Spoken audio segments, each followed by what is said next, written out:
ఎక్కడో ఉత్తరప్రదేశ్ లో జరిగిందని ఐ లవ్ మొహమ్మద్ అని చెప్పేసి ఎక్కడ పడితే అక్కడ ఈ రోజు దసరా పండుగ రోజు బ్యానర్లు కనబడతా ఉన్నాయి. మరి ఆ బ్యానర్లు తీయడానికి ఇద్దరు ఎస్ఐలు పోయి బ్యానర్లు తీస్తే పెద్ద ఉన్న బ్యానర్ కింద పడితే ఆయన సస్పెండ్ చేయాలని చెప్పి పెద్ద ఎత్తున మైనార్టీ సోదరులు అడుగుతారట. నేను ఒకటి అడుగుతా ఉన్నా, మరి వినాయక చవితికి దసరా పండుగకి కట్టేటువంటి బ్యానర్ కూడా విప్పేస్తున్నారు కదా, మరి ఈ రోజు ఆ బ్యానర్ విప్పినందుకు ఎస్ఐలను సస్పెండ్ చేసామని చెప్పేసి డిమాండ్ చేస్తున్నటువంటి నిబంధనలు హెచ్చరిస్తా ఉన్నారు. ఎట్టి పరిస్థితుల్లో అలాంటి చర్యని ప్రభుత్వం తీసుకుంటే విడిచిపెట్టే సమస్య లేదు. వారి పక్షాలను నిలబడటం, వారి జంటలను నిలబడతామని తెలియజేస్తా ఉన్నాం.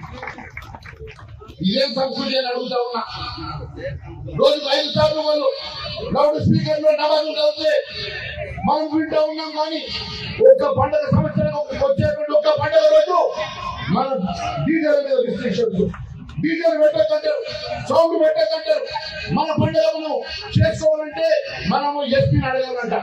నేను మొన్న ఎస్పీ గారిని అడిగిన, ఎట్టి పరిస్థితుల్లో మా పండుగ జోలికి వచ్చిన మా పండుగ జరుపుకునేటువంటి విధానంలో మీరు అడ్డుపడ్డా ఊరుకునే సమస్య లేదని చెప్పడం జరిగింది.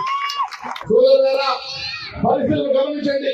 ఇప్పుడు కూడా ప్రసాద్ గారు చాలా విషయాలు మీరు చెప్పారు. సంఘటితమయ్యేటువంటి పరిస్థితులు వచ్చాయి. ముఖ్యంగా ఆర్ఎస్ఎస్ స్థాపించుకొని 100 సంవత్సరాలు ఈ రోజుకి నేను వారికి శుభాకాంక్షలు తెలియజేసుకుంటూ ఈ దేశం కోసం, ఈ ధర్మం కోసం ఆర్మిషన్ కృషి చేసి వారి జీవితాన్ని అంకితం చేసి ఈ దేశం కోసం, ధర్మం కోసం, ఈ దేశాన్ని, ధర్మాన్ని రక్షిస్తూ 100 సంవత్సరాల పాటు మన సేవలు అందించినటువంటి ఆర్ఎస్ఎస్ 100 సంవత్సరాలు పూర్తి చేసుకుంటున్న సందర్భంగా వారికి నేను హృదయపూర్వకంగా అభినందనలు, ధన్యవాదాలు, కృతజ్ఞతలు తెలియజేస్తా ఉన్నాను.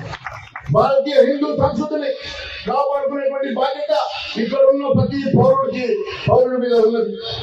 ఇక్కడ ఉన్నటువంటి తల్లులు, ప్రతి తల్లి ఒక జీజీబాయి కావాలా. ఆ జీజీబాయి కన్న కొడుకుని శివాజీ చక్రవర్తి శివాజీగా తీర్చిదిద్దిందో అదే మాదిరిగా ఇక్కడ ప్రతి తల్లి తన కొడుకుని ఈ దేశం కోసం, ఈ ధర్మం కోసం జీజీబాయి లాగా తన కొడుకు చక్రవర్తి శివాజీని అందించినట్టుగా ఈ దేశం కోసం, ధర్మం కోసం అందించాల్సిన బాధ్యత ప్రతి తల్లి మీద ఉందని తెలియజేస్తా ఉన్నాను. 90% పెంపకంలో తల్లి బాధ్యత ఉంటుంది.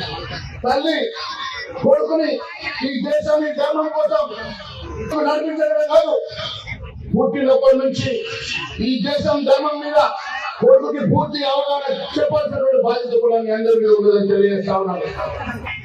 మన ధర్మం నిలబడాలంటే మన ఇంట్లో భగత్ సింగ్ పుట్టాలా, మన ఇంట్లో శివాజీ పుట్టాలా, మన ఇంట్లో దేశం, ధర్మం కోసం పౌరుడు పుట్టాలని చెప్పేసి ప్రతి తల్లిదండ్రులు కోరుకోవాలని చెప్పి సంఘటితంగా ప్రశ్నిద్దాం.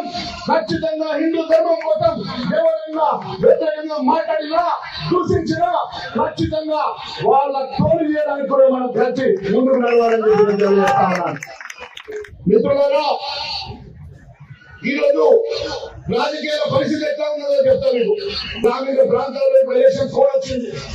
గ్రామీణ ప్రాంతాల్లో ఎన్నికల్లో 3 పిల్లలు ఉంటే ఎన్నికలకు పనికిరారట. ఎందుకంటే అక్కడ మైనార్టీలు ఉంటారు కదా. కానీ మున్సిపాలిటీకి వచ్చేసరి కదా 4 పిల్లలు, 5 పిల్లలు పోటీ చేయొచ్చట. ఇదే కానీ కేవలం కొంతమంది కోసం, మైనార్టీల కోసం, వాళ్ళ ఓట్ల కోసం, వాళ్ళను మెప్పించడం కోసం ఇక్కడ లేనటువంటి ఇలాంటి కేవలం గ్రామీణ ప్రాంతాల్లో ఎందుకు పెట్టారని స్వయంగా ముఖ్యమంత్రి గారిని అడుగుతా ఉన్నా.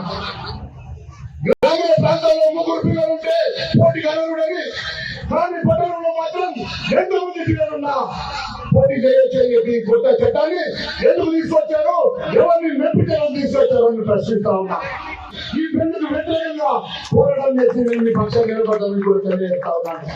మిత్రులారా, ఈరోజు ఇంత పెద్ద ఎత్తున నా కుటుంబ సభ్యులతో దసరా పండుగ జరుపుతున్నందుకు నాకు చాలా ఆనందంగా నా కుటుంబ సభ్యుల మధ్య నేను జరుపుకునేటువంటి దసరా నేను మర్చిపోవాలని మనందరికీ కూడా భగవంతుడు కాపాడాలని నేను సుఖ సంతోషాలు ప్రతి కుటుంబంలో కలగాలని భగవంతుడు మిమ్మల్ని ఆశీర్వదించాలని ప్రశాంతంగా మీరు కోరుకున్నటువంటి ప్రతి నెరవేర్చే విధంగా మీకు దేవుడు ప్రసాదించాలని భగవంతుడు కోరుకుంటూ భారత్ మాతాకి భారత్ మాతాకి జై శ్రీరామ్ జై శ్రీరామ్.